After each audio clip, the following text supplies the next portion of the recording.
இந்த பகுதியை வந்து ஒரு திமுகவை சேர்ந்த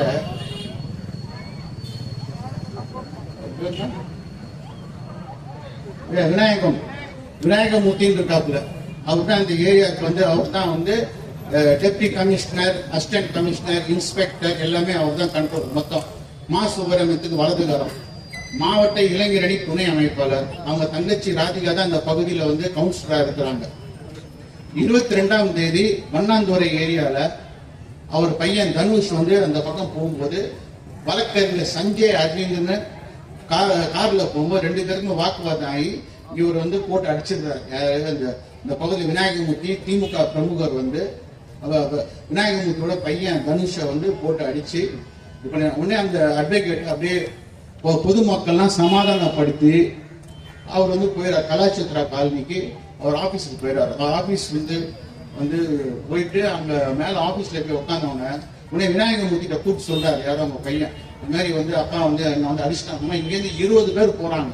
20 பேர் அந்த வழக்கறிஞர் வீட்டுல மேல பூந்து அந்த வழக்கறிஞர் கீழே போட்டு அடின்னு அடிக்கிறாங்க. அந்த அட்வொகேட் வீடு எங்க இருக்குன்னா நம்ம ஜஸ்டிஸ் ஆனந்த் வெங்கடேஷ் வீடு பக்கத்துல ஒரு 5-6 வீடு தள்ளி தான் இருக்கு. உடனே அங்கேருந்து தகவல் போய் 100க்கு போய் 22ஆம் தேதி திருவாமூர் ஸ்டேஷன் எஃப்ஐஆர் போறாங்க. சஞ்சய் அரவிந்த் அட்வொகேட் அடையாளம் தெரியாத 20 நபர் அடிச்சிட்டாங்கன்னு சொல்லி கம்ப்ளைண்ட் கொடுக்குறாங்க. நான் சொல்றேன், ஒரு சாதாரண இதுக்கு வந்து எஃப்ஐஆர் போடுறாங்க இந்த பக்கம் காவல்துறை உயர் அதிகாரிகள் வந்து. ஏன் இது வரைக்கும் எஃப்ஐஆர் போட்டாங்க, ஆனா அன்னோன் பர்சன்ஸ் போட்டு இது வரைக்கும் அரெஸ்ட் பண்ணல. பிரஷர் ஆயின பிறகு 2 பேர் மட்டும் ப்ரொடியூஸ் பண்ணிருக்காங்க எங்க கோர்ட்ல. பாக்கி 18 பேர் 5 பேர் விநாயகமூர்த்தி அவங்க பையன் எல்லாம் சேர்ந்து இப்ப ஆன்டிசிடல் போட்டிருக்காங்க. ஹைகோர்ட் அட்வொகேட் வழக்கறிஞர் சங்க தலைவர் மோகனகிருஷ்ணன் வந்து இன்டர்வீனிங் பெட்டிஷன் வந்து நமது மரியாதைக்குரிய நீதியரசர் அள்ளி கோர்ட்ல போட்ட உடனே 5ஆம் தேதி வந்து எல்லா சிசிடிவி கேமரா எல்லாத்தையும் எடுத்துட்டு வாங்க சொல்றாங்க. ரகுபதி இருக்கார் ஒரு அமைச்சர், இங்க சட்ட அமைச்சர், சட்டம் படிச்சிருக்காருன்னு தெரியல. அவர் சொல்றாரு வந்து இது வந்து முன்வரத காரணமாக தான் நிறைய கொலைங்க தமிழ்நாட்டில் நடக்குது. அப்ப 20 பேர் போய் ஒரு டிஎம்கே சேர்ந்த ஒரு வந்து எல்லா ரவுடி பசங்க சேர்ந்து ஒரு வழக்கறிஞர் வீட்டுல ஒரு சீனியர் கவுன்சிலர் ரஜினேஷ்னு ஒரு அட்வொகேட், அவர் வந்து என்போர்ஸ்மெண்ட் டைரக்டருக்கு அவர் வந்து சீனியர் கவுன்சிலர் வீட்டுல பூந்து அந்த 2 வழக்கறிஞர்களை இழுத்து அடிச்சு இந்த மாதிரி கேஸ் போட்டாங்க. எஃப்ஐஆர் நம்பர் 222 22ஆம் தேதி போட்டுருக்காங்க. இது வரைக்கும் அரெஸ்ட் பண்ணாம என்ன பண்றது காவல்துறை?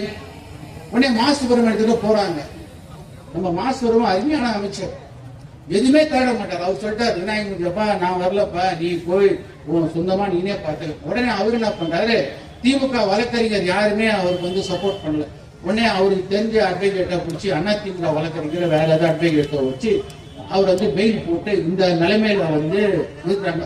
ஆனா காவல்துறையை கேட்டா ஒரு செக்ஷன் சொல்றாங்க உதயநிதி வந்து அவர் தலையிட்டு இருக்காரு, அதனாலதான் வந்து இன்னும் இந்த கேஸ வந்து விரட்டாம இருக்காங்க. ஆனா சின்ன சின்ன கேஸுக்கு எஃப்ஐஆர் போடுறாங்க இந்த பகுதியில் இருக்கிற காவல்துறை அதிகாரிகள். ஏன் இந்த மாதிரி வந்து ஒரு பட்ட பகல்ல ஒரு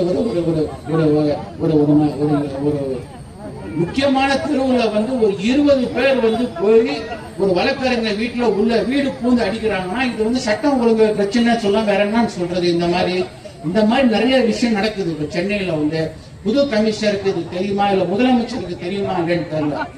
நமது மரியாதைக்குரிய முதலமைச்சர் அண்ணன் ஸ்டாலின் சொல்றாரு, முத்துவேல் கருணாநிதி ஸ்டாலின் சொல்றாரு. ஓகே,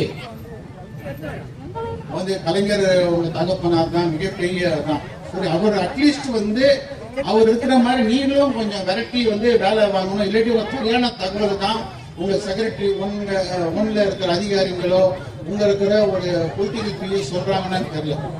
ஒரு சின்ன உதாரணம் சொல்றேன். கலைஞர் என்ன பண்ணுவாருன்னா, ஒரு தடவை வந்து சண்முகநாதன் போய் சொல்றாரு கலைஞர் கிட்ட, நினைக்கிறேன் 98, 99 அலெக்சாண்டர் உளவுத்துறை வந்து அவர் சீஃபா இருக்காரு. இந்த மாதிரி வந்து சங்கரையா இந்த மாதிரி பேசாதத பேசின மாதிரி இவங்க வந்து உளவுத்துறை ரிப்போர்ட் கொடுத்துருக்காங்க அப்படின்னு. உடனே கலைஞர் சொல்றாரு அலெக்சாண்டர் கூப்பிட்டு, என்னங்க இது மாதிரி தப்பான ரிப்போர்ட் போட்டிருக்கலாமா சங்கரையாவை பற்றி? உடனே இவர் என்ன சொல்றாரு, கலைஞர் வந்து அலெக்சாண்டரை என்னங்க தப்பா நீங்க போட்டிருக்கீங்க, சங்கரையா பேசாத ரிப்போர்ட்டை போட்டிருக்கீங்க.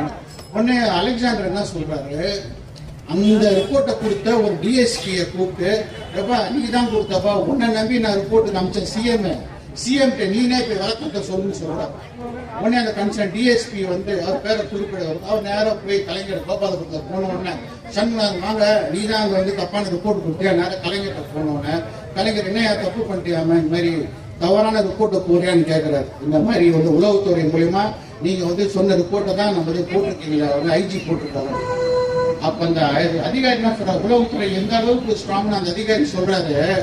பாருங்க, தீக்கதிரிலே வந்து சங்கரையா பேசின வந்து ஸ்பீச் ஃபுல்லா வந்திருக்கு.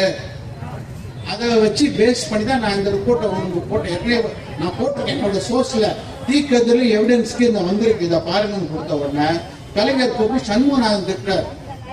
அதே மாதிரி நம்ம எப்படி முத்துவேல், கருணாநிதி, ஸ்டாலின் என்ற இன்னைக்கு இருக்கிற முதலமைச்சர் அவர்களும் உளவுத்துறை ரிப்போர்ட்டை கலைஞர் வந்து கிராஸ் செக் பண்ணுவார். எல்லாமே அவர் கொடுக்குற ரிப்போர்ட் தப்பா ரைட்டா தனக்குன்னு ஆள் வச்சிருப்பாரு.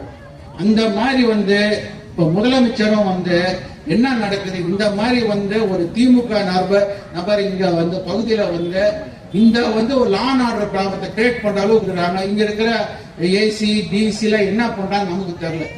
ஸோ அவங்களாம் கட்டாயம் நடவடிக்கை எடுக்கணும். நம்ம இந்த மாவட்டத்தில் சொன்னது போல இந்த மாதிரி தேவையில்லாம வந்து குற்ற கேஸ் போட்டாலும் அது ரொம்ப நாளா நம்பிக்கை.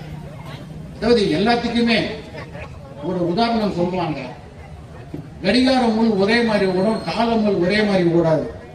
நானும் நிறைய பேர் அதிகாரிகளை பார்த்துட்டே வந்திருப்பேன்.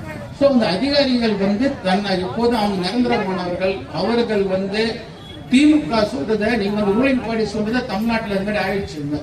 ஏடிஎம்கே வந்து ஏடிஎம்கே பேச்சு கேட்கறது, டிஎம்கே வந்து டிஎம்கே பேச்சு கேட்கறது, இது கொஞ்சம் எக்ஸ்ட்ரீமா போற மாதிரி இருக்கீங்க.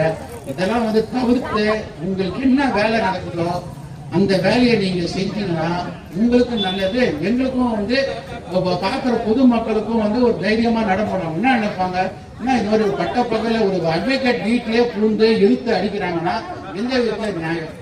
அதே மாதிரி பாத்தீங்கன்னா இன்னைக்கு வந்து நமது மாசத்துக்கு ஒண்ணு பாதி நேரம் வந்து அவர் வந்து மேரத்தான் ரேஸ்ல ஓடுறாரு.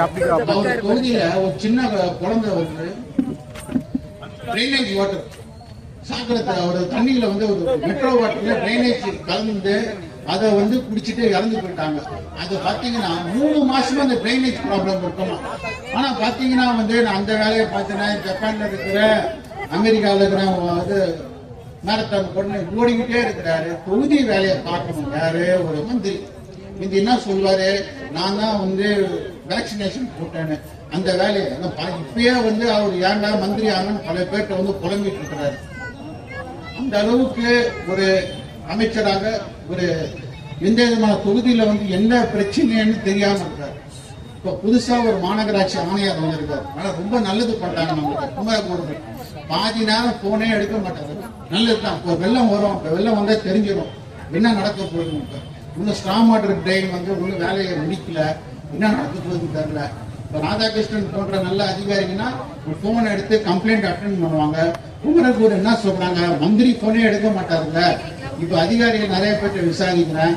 அவர் வந்து திருப்பி வந்து இறங்கி பொதுமக்களா இருந்தாதான் மாநகராட்சி வேலையை நடக்கும்.